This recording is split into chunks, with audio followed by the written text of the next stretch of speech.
Welcome everyone to another episode of Follow the Light Music Review. My name is John Deliverance, and this is episode 7 in my series Revisiting the Classics. And today we're going to be looking at what I consider a thrash metal classic in the Christian realm that was released right at the very beginning of the decade of the 1990s, released in 1990.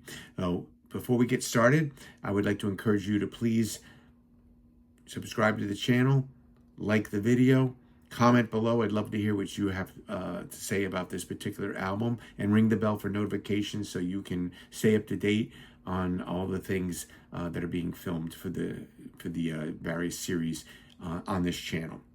All right, so we're going to be looking at today the album Deliverance, Weapons of Our Warfare.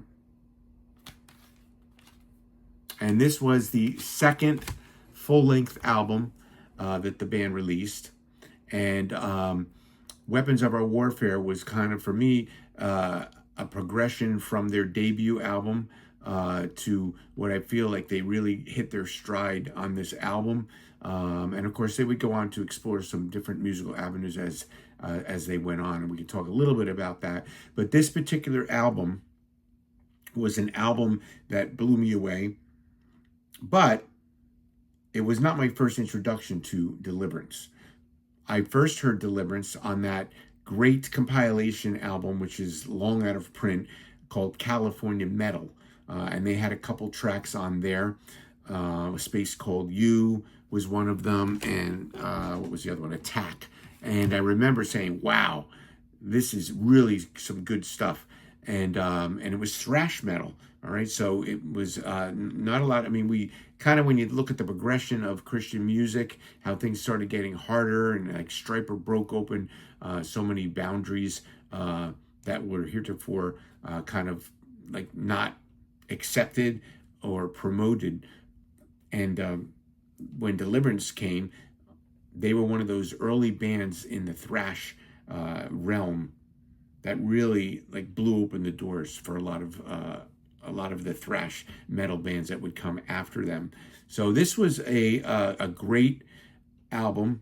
And before we get directly into that, I do want to talk a little bit about the Deliverance. So again, I talked about the 2 tracks that were on California Metal. They did release a demo cassette, Deliverance Greetings of Death. And this is the original drawing that was done for it. And so, yes, it does say Greeting of Death. That was what was in the original illustration, and they wanted to continue to use it. And so this is a great reissue of that cassette by Retroactive Records. And this particular one has the 6 songs that were on the original demo cassette, and they add on the 2 tracks that were on the California Metal album, A Space Called You and Attack. So you can see that here on the back here. And so I love how this reproduced that original, what some might say, primitive drawing or like no frills kind of packaging. But I think this is a great black and white drawing. It goes along great with the music. When you open it up, you kind of have that theme being carried through, and that image there again. And this one in particular has a nice booklet also that came in. It was some notes from Jimmy P. Brown too, and some pictures, and some lyrics. And there it is there. There's the original cassette. That was what it looked like. And I had a lot of those cassettes in the early days. I was collecting the ones in the 80s and the 90s, and most of them I got rid of, but most of them I had put on a CD. I burned them on CD before I got rid of them. Not all of them, but Deliverance, Greetings of Death was one of those early ones. So that's where they first came out. And then I remember getting their first album, and this is the reissue that was done by Rocks.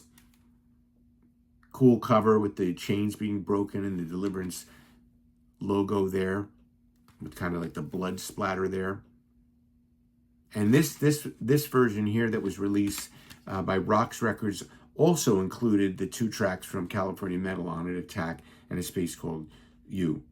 And this was a great debut. When I got this debut. Of course, most of the songs that were on Greeting of Death ended up on here, not all of them, but Victory, Opening Up, No Time, Jehovah Jireh, and Awake.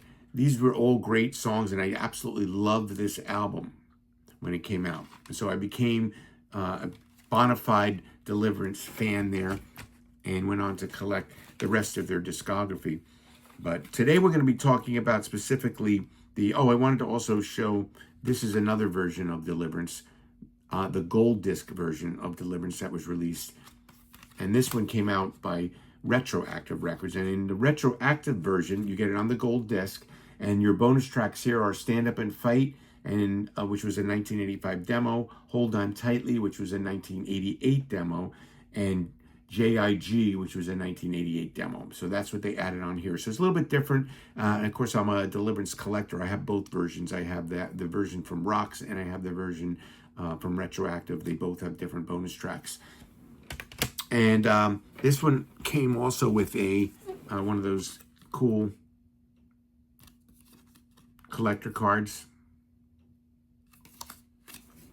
And this one here that I'm going to talk about, Weapons of Our Warfare, the version I'm going to show you in the video here today is the gold disc version that was released by Retroactive. And what was really cool about this one is it came with this retro long box. They did a couple of these. You can see maybe in the back right above my bookshelf, I have the Bride Snakes in the Playground there up there, and I have this one up there. I pulled it down for the video. This is how CDs were sold when they first came out. So I remember getting my first CD player in the 1980s, and they were very expensive. I don't know how I had the money. I had gotten money or extra money. Maybe I had a tax refund or something.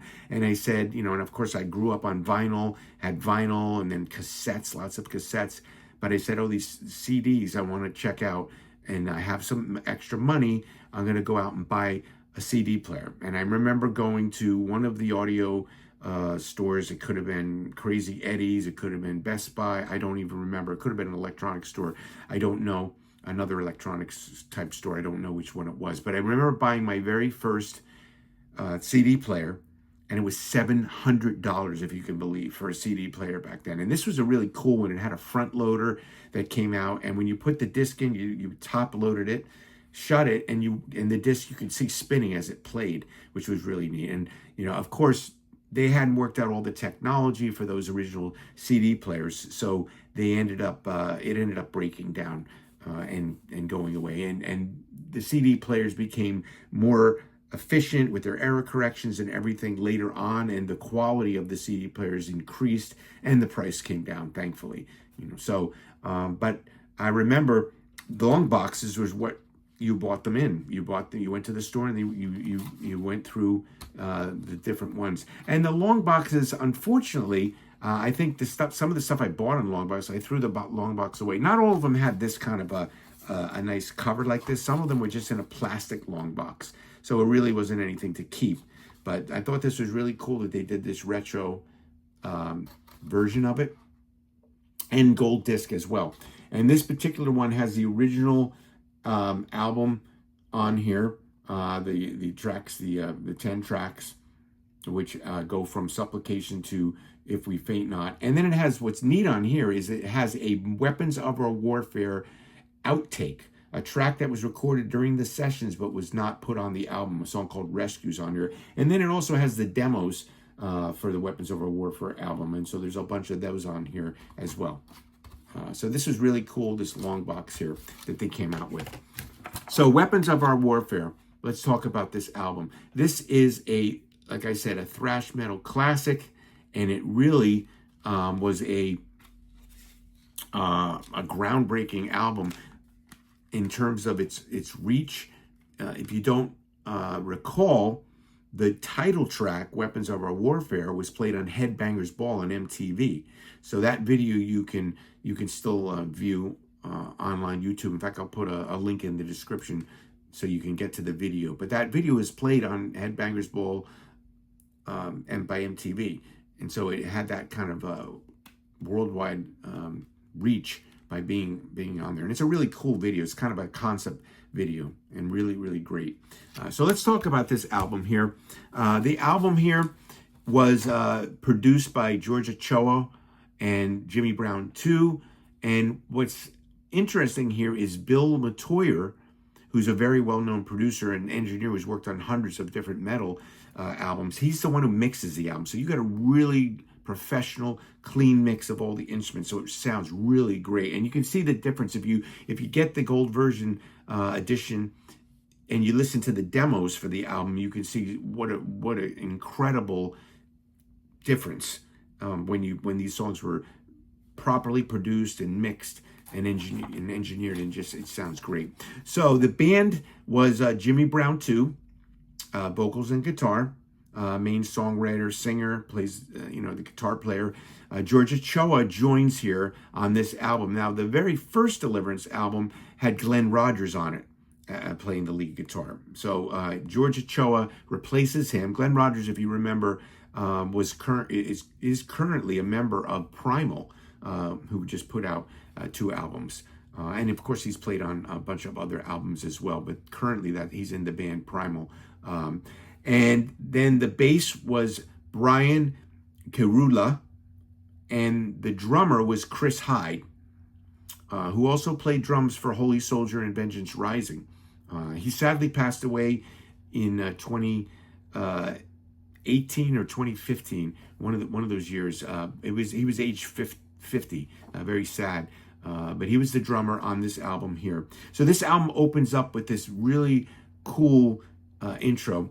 The name of the album is Weapons of Our Warfare, and the album itself is kind of almost like a loosely fitted together concept album on that theme of battling against the dark forces and having the light of Christ and give you the strength and the tools to overcome the darkness. And so it opens up with this intro song called Supplication. And this starts off with a reading from 2 Corinthians 10, 4 through 5. And that in that particular verse, it contains the title of the album in it. And it begins with this melodic guitar melody line before this heavy electric version of that melody charges in.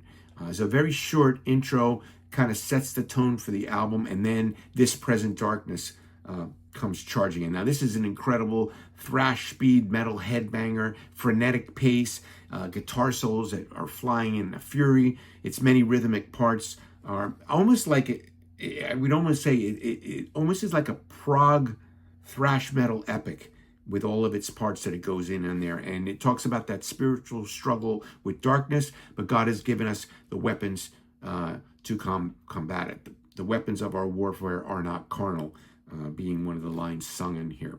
And then it goes on to the title track, Weapons of Our Warfare, like I said, which was a song played on MTV's Headbangers Ball. This is an epic tour de force, has an instantly memorable thrashing riff. Jimmy Brown too, he's raging forth with powerful vocals. The drums pound ahead like a locomotive at full speed. It has great dual guitar riffing in it. Like I said, it played on MTV, so you may have seen the video. If not, check the links below. I'll put it in there. But this song is definitely one of the highlights of the album. Iconic, one of the band's best songs, I believe. This is followed up by a song called Solitude. Now, this starts with some plodding drums and this great riff motif before it charges into its heavy chordage. And the song also has this fast melodic solos in it and this great dual guitar melody line that's inserted into it. So it kind of has a lot of different parts as well. And the lyrics discuss how understanding God's truth can remove one's solitude. So reaching out to people, if you're lonely, you can find an end to that solitude when you come into a relationship with Christ. This is followed up by Flesh and Blood. This is another fast-paced thrash metal scorcher that will have you headbanging as the lyrics talk about the sacrifice of Christ's flesh and blood so we could win the war against darkness. Midway through the song, this is cool because midway through the song, it kind of slows down into this melodic interlude, and this emotive guitar solo plays over it. And then it charges back into the main riff and then continues with more guitar solos, but this time like speeding guitar solos that blaze forth. And I want to say something about speed and guitar solos. Sometimes when you listen to certain metal or thrash albums, there's a speed solo that is almost gets lost in its speed. It's almost just speed for speed's sake. These are not like that. When these solos come out, they have speed, but they also have a melody in them.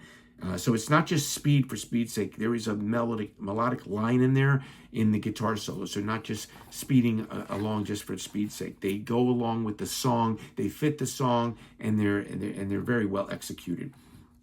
The next song after that is "Bought by Blood." Another thrash tour de force on this song opens up with a nice guitar solo melody line as Jimmy Brown is singing his lungs out on this one here. He's giving it all he's got, and there's kind of these gang vocals that are used to push the message forward about how we've been bought by the blood of Christ. The drums are speedy, punchy, and they give it a nice backbone bite to it, and the bass adds a nice tonal power quality to it. And like I said, this is wonderfully mixed by Bill Metoyer on here, so you can hear everything nice and clear. And this remaster on the gold disc version is probably the definitive version of this album that you'll ever hear. Beautifully sounding. And then after that, "Slay the Wicked." This is a mid-tempo kind of a galloping thrasher with strong drums that propel the song forward. And it has kind of a message of apocalyptic doom for the wicked at the hands of God. And that's what the strong warning in the song is about. And it has this really like kind of high-pitched "Slay the Wicked" as the chorus, as it's sung in the chorus there. This is followed up by "Greetings of Death." So this came from that original demo. And really, if you compare the two versions from the original demo version to the version that appears here, of course, this is a much more beefed up version, speeds along like a train wreck with its fast beats and thrashing rhythms. Some people have said it's kind of in the vein of like the thrash metal band Slayer, which could be true.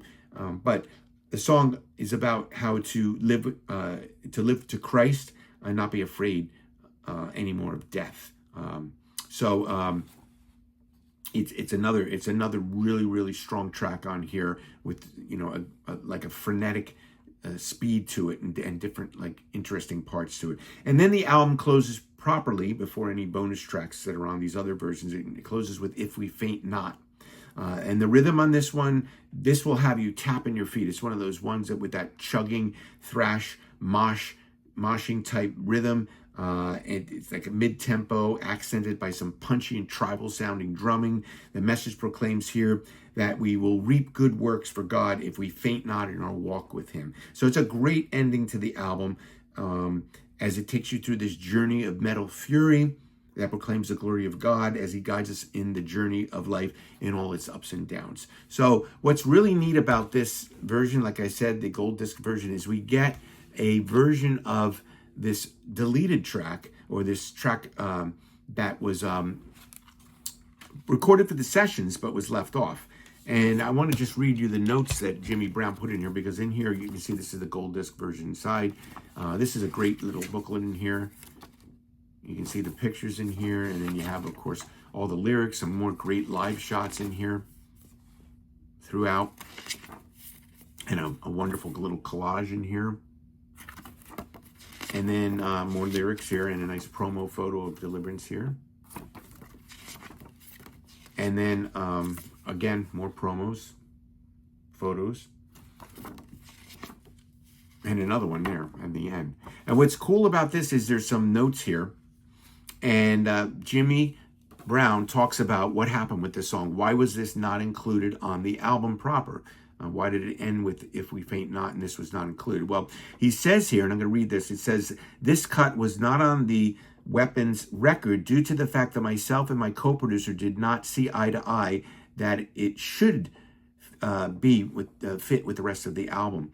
And he says, because of its colorful vocal melodies that we would later use on Stay of Execution and so on. But regardless of that, I felt it would be great if we could mix the song and let fans hear it. It really is a wonderful song, although hearing it now does prove that my esteemed colleague was right. It didn't fit that record at all. And I think I have to agree that it doesn't fit the album. It is a great song, but if you listen to this song, and it's great to have it on here as a bonus track, it kind of is written and sounds like the kind of stuff that, yes, they would do with the Terry Taylor produced albums. Remember Terry Taylor of DA, Swirling Eddies fame.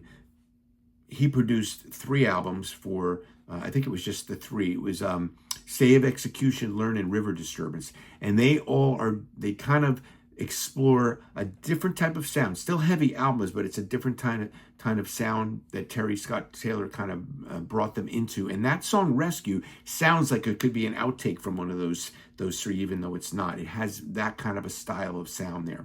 So it definitely is great to have as a bonus track. And if you don't know, Jimmy Brown too is a huge Terry Scott Taylor fan. Was a huge fan, or is a huge fan of his music from the DA days, and wanted so badly for Terry Scott Taylor to produce the Deliverance albums. And you might think, how does Terry Scott Taylor, from that style of music, the alternative rock, even the country stuff that was on the early Daniel Amos stuff, fit with Deliverance? But he did a great album. I love those 3 albums that he produced. I think they're really stellar albums. So that's Deliverance, Weapons of Our Warfare, a really great thrash classic. Very highly regarded. One AngelicWarlord.com gave it a 90% rating. And for me, my album rating for this album is 4.5 stars, for sure. 4.5 stars. I think Weapons of Our Warfare is a really great classic. And if you haven't heard it in a while, I encourage you, pull it out, throw it in your CD player. If you have a vinyl version of it, by all means, listen to it. I think you need to revisit it. So a lot of people prefer the first album before this one, but I think for me, it's the opposite. I think this album was a step up from that. I love the first album, but I think this album, it's one of those albums you got to keep listening to it over and over and over again, because I think it has a lot more complexities in it. I disagree that, some people have wrote it was just a clone of Slayer and it's nothing original. But I think Deliverance put their own spin on thrash metal on this album, and they brought it into the Christian realm. And I think the whole album, from the cover, look, here's the I have my t-shirt here, and I think I love this cover. And I always saw this cover, and I always thought of the Kansas Point of No Return album, having similarities of 2 totally different bands. But I think the cover art on this is fantastic, and just the execution, the production, everything about it is fantastic. So again, I encourage you to go ahead and pull it out again and listen to it. But leave some comments on what you think of this album, maybe what you think is your favorite Deliverance album of the early days, and maybe at some point I can do a complete discography of Deliverance. I have all of their albums, and I'm a big fan, and we can talk more in depth, and I can go over all of my favorites, how I would rank them in terms of my favorites of the Deliverance catalog. So you can put that in the comments too if you're interested in an episode like that. So thanks for staying with me. I know we're at the 23 mark here, so if you made it all the way to the end of the video, I really appreciate it. And again, I would really appreciate it if you could subscribe to the channel and give me some comments below. And as always, I want to encourage you to follow the light that shines out of the darkness. God bless everyone.